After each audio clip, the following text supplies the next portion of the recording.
जिसमें as a मैं inspector हूँ उसके अंदर, वो अभी लगी हुई है यूपी बिहार में चल रही है वो। कल को नेपोटिज्म का इल्जाम लगेगा तुम पे। तो और सब बढ़िया? बढ़िया। कोई कोरोना के लक्षण? नहीं कोई लक्षण नहीं। बस ठीक है। Lights camera. Hello and welcome to Wikipedia presents Podpedia, जो कि हमारी पॉडकास्ट सीरीज रहने वाली है। अब पूरा 2020 सोने के बाद मैं फिर वापस आ चुका अपने चैनल पे, और आज मेरे साथ मेरी मदद करने के लिए मेरे साथ है मेरे दोस्त मंजीत प्रसाद। और सबसे पहले मैं थोड़ा सा इंट्रोड्यूस कर देता हूँ भाई को। मैं मिला था इनसे 2017 में दिल्ली के एक थिएटर में, हम दोनों मिले। उसके बाद हम दोनों दोस्त बन गए। अब फिर ये निकल दिया अपनी जर्नी पे बॉम्बे की साइड, और मैं वापस अपने घर, अपनी दुनिया में, यूट्यूब की दुनिया में। तो अब उसके बाद हम आज मिले हैं। भाई का क्या एक्सपीरियंस रहा आज तक लाइफ में, तो इसके बारे में हम कुछ जानने की कोशिश करेंगे, और यही हमारा आज का टॉपिक होना।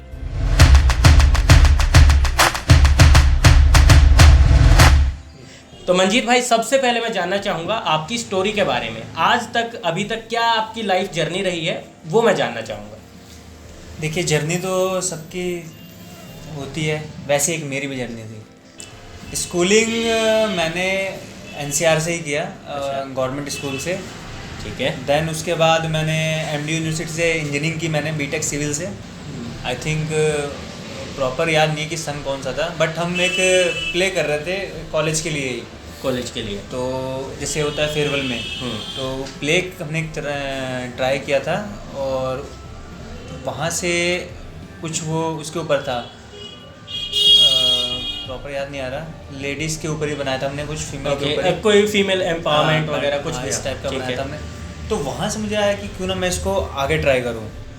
तो आगे के लिए फिर ये था कि किधर जाएं। इतनी जगह फ़ोन किया, इतने थिएटर्स को फ़ोन लगाया, इतनी जगह की गूगल सर्च किया कि भाई कहाँ बेस्ट प्लेस कौन सा है। फिर मुझे एक कैलाश कॉलोनी की तरफ एक थिएटर मिला, वहाँ मैंने ज्वाइन किया। दिल्ली कैलाश कॉलोनी। फिर उसके बाद मैंने जनकपुरी, वहाँ पे एक थिएटर मिला मुझे, तो वहाँ से फिर मैंने दिल्ली से थिएटर किया। देन 3 साल थिएटर करने के बाद आप भी मिले फिर वहाँ पे। बिल्कुल। फिर जून जुलाई में मैंने मूव किया 2018 में मुंबई के लिए। 2018 जून जुलाई में। अब जून जुलाई क्या है कि मेरे कुछ और दोस्त हैं, जैसे कि मैं थिएटर लाइन से जुड़ा था पहले। अब जून जुलाई में most of the person Bombay जाने की नहीं सोचते, क्योंकि बारिश का मौसम होता है, और बारिश के मौसम में मतलब बॉम्बे, अगर आप बॉम्बे के नहीं हो, लोकल नहीं हो, और इवन जब आप काम ढूंढने जा रहे हो तो बहुत मुश्किल होता है, घर मिलना मुश्किल हो जाता है बारिश में। तो यहाँ तो आपके लिए काम ढूंढना, घर ढूंढना, सब कुछ एकदम नया था। हाँ, आप सही कह रहे हो कि वहाँ बारिश का मौसम होता है। मैं जून जुलाई में पहुँचा वहाँ पे, तो ऑफ कोर्स सबको रहने का ही होता है प्रॉब्लम, फिर खाने का, फिर कहाँ स्टे। तो एक मेरा फ्रेंड है, वो वहाँ रहता था। हालांकि उसके पास स्टे के लिए जगह नहीं थी, लेकिन मैं बगैर बताए पहुँच गया। हाँ, एक्चुअली ऐसे होता है ना कि बगैर बताए जाएंगे तो, क्योंकि वैसे तो आना का नहीं करेगा कोई भी। हाँ। फिर मैं बगैर बताए उसके पास पहुँचा। मैंने कहा भाई स्टेशन पे हूँ, तो मुझे लेने आ जाओ। ठीक है। तो मैं उतरा, वो कह रहा बताया नहीं तुमने। मैंने कहा बस आ गया मैं। तो वो मुझे ले गया। इवन 8-10 लोग रहते थे वहाँ पे, जिस हम कमरे में रुके हुए थे 8-10 लोग थे। तो वहाँ उसने मुझे स्टे करवाया। अच्छा, एक कमरे के अंदर 8 से 10 लोग रहे? हाँ। क्या सब एक्टिंग लाइन के ही थे, सब स्ट्रगलर्स थे या हाँ, और कुछ और? वो आप कह सकते हो, कुछ स्ट्रगलर एक्टिंग लाइन के थे, कुछ थे कि अपना प्रोडक्शंस के लिए थे, मतलब उसी से रिलेटेड थे सारे के सारे, एक्टिंग फील्ड से ही। मतलब जैसे आपने बताया अभी इंजीनियरिंग कॉलेज में एक प्ले के दौरान आपको लगा कि आपको एक्टिंग फील्ड में जाना चाहिए, बट क्या बचपन से, जैसे कुछ लोग होते हैं, जैसे मुझे बचपन से फिल्में देखने का बहुत शौक था।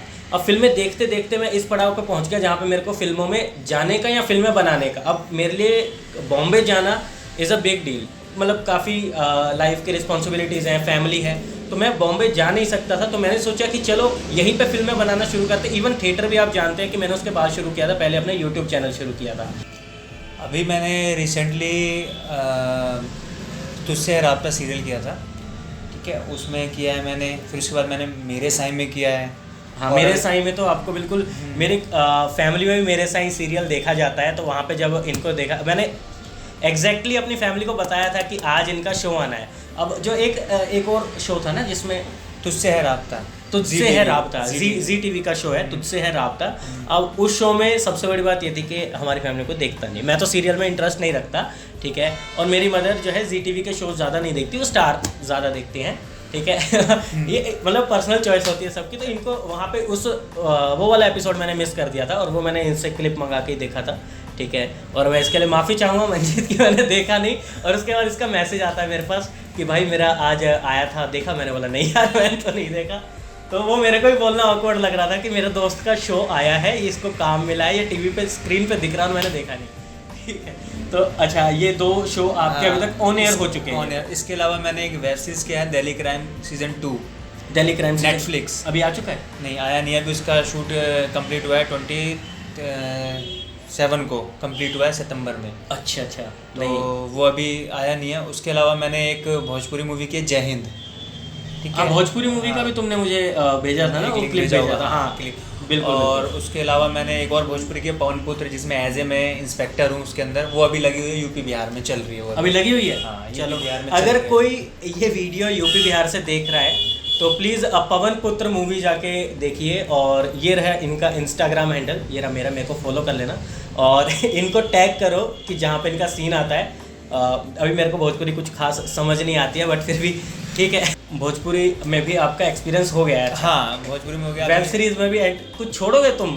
सीरियल में तुम आ रहे हो, मूवी में तुम आ रहे हो, वेब सीरीज में तुम आ रहे हो, कुछ तो छोड़ दो भाई। तो और लोगों के लिए काम छोड़ो, कल को नेपोटिज्म का इल्जाम लगेगा तुम पे कि ये जरूर किसी को जानता था तभी इतना काम मिल रहा है। अभी तो शुरुआत किया है, अभी तो आगे जाना है। हाँ बाकी कोई नहीं, मेहनत करते रहेंगे तो कुछ ना कुछ तो मिल ही जाएगा कभी ना कभी। सही है सही है। अब भाई आगे बढ़ेंगे तो फिर और लोगों को चांस मिलना शुरू होगा ना बाहर से। हम इसीलिए भाई जुड़े रहेंगे, तो टेंशन की बात नहीं है। जैसा आपने बताया कि आपका जो मन है वो इंजीनियरिंग में करा, क्या उससे पहले कभी फैमिली ने आप में टैलेंट देखा, या फैमिली में कभी किसी ने आपको अप्रिशिएट किया आपके किसी भी तरीके के आर्ट के स्किल को? देखो, आर्ट के स्किल को हर फैमिली, मेरे को लगता है कि मिडिल क्लास फैमिली चाहेगी कि दूर ही रहे उससे, बंदा दूर ही रहे, बिल्कुल बिल्कुल। क्योंकि वो चाहेगी कि एक सिक्योर लाइफ ले, पढ़ाई करे, डॉक्टर इंजीनियर जो भी बनना बन के वो अपना एक पर्टिकुलर जॉब करे, सेव इनकम करे।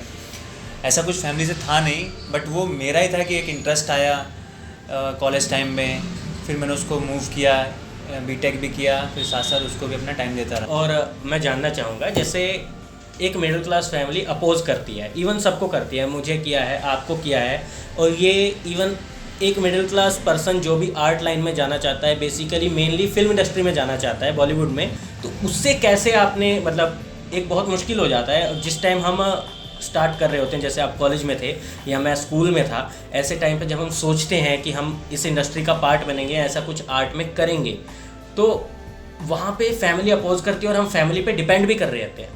साथ ही साथ हम फैमिली पे डिपेंडेंट, हम इंडिपेंडेंट नहीं है कि मैं कमा रहा हूँ, मैं चला जाऊँगा, मैं कर लूँगा, नहीं। वहाँ पे हमारे सामने सिर्फ ये चीज़ होती है कि किस तरीके से हम यहाँ से इनको मनाएं, इनको समझाएं। तो वो एक्सपीरियंस आपका कैसा रहा? आपने कैसे अपनी फैमिली को समझाया? देखिए, अगर आप किसी भी नए फील्ड में जाते हैं तो फैमिली का सपोर्ट तो चाहिए आपको। दूसरी बात यह है कि आप वो भी आप घर से दूर जा रहे हैं, तो फिर उसमें काफ़ी चीज़ें भी आती हैं कि फैमिली मना करती है कि नहीं, वहाँ क्या करोगे, हमें वो ज़रूरत भी नहीं है उस चीज़ों की, आप यहीं पे सर्वाइव कर सकते हो। तो वो सारी चीज़ें आती हैं, लेकिन एक मेरा मानना है कि एक फैमिली सपोर्ट होना चाहिए क्योंकि अगर आपकी फैमिली सपोर्ट नहीं होगा तो आप फिर, मेरे को लगता नहीं है कि आप आगे भी कुछ कर पाओगे। बिल्कुल, क्योंकि एक फैमिली ही सपोर्ट कर सकती है, हर जगह से आपको सपोर्ट नहीं मिलेगा, एक फैमिली का सपोर्ट रहेगा तो आप कुछ भी कर सकते हैं। और एक चीज़ मैंने, जो मेरी काफ़ी लोगों से बात हुई, जैसा मैंने बताया कि मेरे भी काफ़ी दोस्त जो हैं बॉम्बे रहते हैं, स्ट्रगल कर रहे हैं और सब कुछ चल रहा है, तो उनके साथ एक चीज़ हुई है कि जनरली उनको ऐसा फील होने लग जाता है कि वो बहुत अकेले हैं लाइफ में, क्योंकि वहाँ पे अब बॉम्बे कल्चर अभी क्या है कि ठीक है, एनसीआर कल्चर भी कुछ कुछ वैसा ही है, लोग बिजी रहते हैं, एक दूसरे से ज़्यादा मतलब नहीं रखते, बट फिर भी जब हम जिस लोकेलिटी में बड़े होते हैं ना, वहाँ पे 10 लोग हमें जानते हैं, हमारे बारे में पूछते हैं। बट जब आप बॉम्बे जाते हो, या फिर मेरे दोस्त जैसे जो बॉम्बे गए हैं, तो उनको एक अकेलापन फील होने लगता है वहाँ पे कुछ टाइम बाद कि मैं अकेला हूँ। अब ऐसे टाइम पे फैमिली का जो सपोर्ट होगा उनको एक अलग पावर देगा, जिससे वो और आगे बढ़ेंगे और मेहनत करेंगे। क्योंकि एक अगर डेली आपको एक पर्सन बोल रहा है कि यार वापस आ जाओ, तुमसे कुछ नहीं होगा, वापस आ जाओ, तो जिस दिन तुम अकेलापन फील करोगे या फिर लो फील करोगे, हारा हुआ फील करोगे, कभी कोई 40-50 हो गए, ऑडिशन नहीं हुआ सेलेक्ट, लॉजिकल। अभी मैंने हाल ही में सुना था कि रणवीर सिंह ने 500 ऑडिशन से रिजेक्ट हुआ, even he has a link in a film industry, ठीक है। तो ऐसे टाइम पे जब आपको हर दिन कोई अपोज करेगा तो आपका भी एक दिन मन करेगा कि हाँ ऐसा ही है यार, मेरे से नहीं हो पाएगा, let's go back to home और देखते हैं हमारी लाइफ में और क्या लिखा है। बस उस समय आपको ये सोचना है कि मुझे क्या करना है, कि मुझे उस पे रह के ही वो चीज़ करनी है या मुझे वहाँ से मूव ऑन करना है। और दूसरी बात रही कि ख्याल तो देखो आते ही हैं, डीमोटिवेट तो सब करते ही हैं। डिमोटिवेट अब इस लाइन में तो और ज़्यादा करते हैं कि तुझसे नहीं हो पाएगा, तेरी शक्ल नहीं है, सूरत नहीं है, हाइटेड नहीं है, जो मतलब XYZ जो भी सब में होता है। जैसे मोस्ट ऑफ द पर्सन, सबसे पहले तो ये बात रहती है कि आपका कोई लिंक नहीं है इंडस्ट्री में। हाँ। क्योंकि ऑफकोर्स यार अगर हम बात करें हर चीज़ में लिंक चाहिए। अगर मेरे को नहीं पता दुकान कैसे खोलते हैं तो मैं दुकान नहीं खोल सकता। मुझे उसके लिए किसी ना किसी से जानना होगा, पूछना होगा, एक्सपीरियंस लेना होगा। चाहे मैं किसी दुकान में काम करके देखूं कि वो कैसे अर्न कर रहे हैं और किस तरीके से उनका हिसाब चल रहा है, फिर जाके दुकान खोलूँगा। तो ये सारी चीज़ें तो आती हैं सामने। जब मैं डीमोटिवेट होता था, या डीमोटिवेट तो कह सकते हैं, अभी भी होते ही हैं। हाँ अभी भी ठीक है, चाहे आप कितने बड़े स्टार हो जाओगे फिर भी आपको डीमोटिवेट तो झेलना ही पड़ता है। हाँ बिल्कुल। उस दौरान मैं ये करता था कि मैं अपने आप को खाली रखता था। कहीं चला गया, एक जगह बैठ गया, या मैं बीच की तरफ चला गया, खाली होकर बस मैं सोचता था नहीं यार करना है ये, करना है ये, करके अपने अंदर मतलब एक एनर्जी ला के फिर देन मूव। मैंने कहा दुनिया कुछ भी बोले, अपना ये काम करना है, एक दिन हो ही जाना है। और इसके साथ मैं एक फेवर भी चाहूँगा अपने मंजीत भाई से। 14 फरवरी को मेरा गाना आ रहा है, गाने का नाम है रेड रोज़, तो उसका प्रमोशन मैं मंजीत के तरफ से करना चाहूँगा। भाई करो। देखो ये हमारे दोस्त हैं, काफ़ी अच्छे दोस्त हैं, तो प्लीज़ इनको सपोर्ट कीजिए, इनके व्यूज़ बढ़ाइए और इनको सब्सक्राइब कीजिए। और इनका गाना वाने वाला कौन सा गाना आपका? गाना है रेड रोज़, 14 फरवरी। 14 फरवरी रेड रोज़ आ रहा है। रेड रोज़ आप समझते हो 14 फरवरी क्या है? हाँ, तो उस दिन रेड रोज़ का बहुत ही एक ज़रूरी काम होता है, वही हम एक्सप्लेन करने वाले हैं अपने गाने में, तो सुनना मत भूलिएगा। विकिपीडिया प्रेजेंट्स पॉडपीडिया, को powered by Jyotika tailors and dry cleaners, Laxman Vihar phase 2, main road, Dhanwapur, Gurgaon. So मिलते हैं जल्दी अगले सत्र में, मंजीत भाई हमारे साथ बने रहेंगे। तो तब तक के लिए stay healthy, be happy, live life king size. और एक चीज़ और कहना चाहूँगा, हैंड वॉश करते रहें और मास्क बनाते रहें। मास्क पहने रहे, भाई ने खुद नहीं पहना, मैंने भी नहीं पहना स्टार्टिंग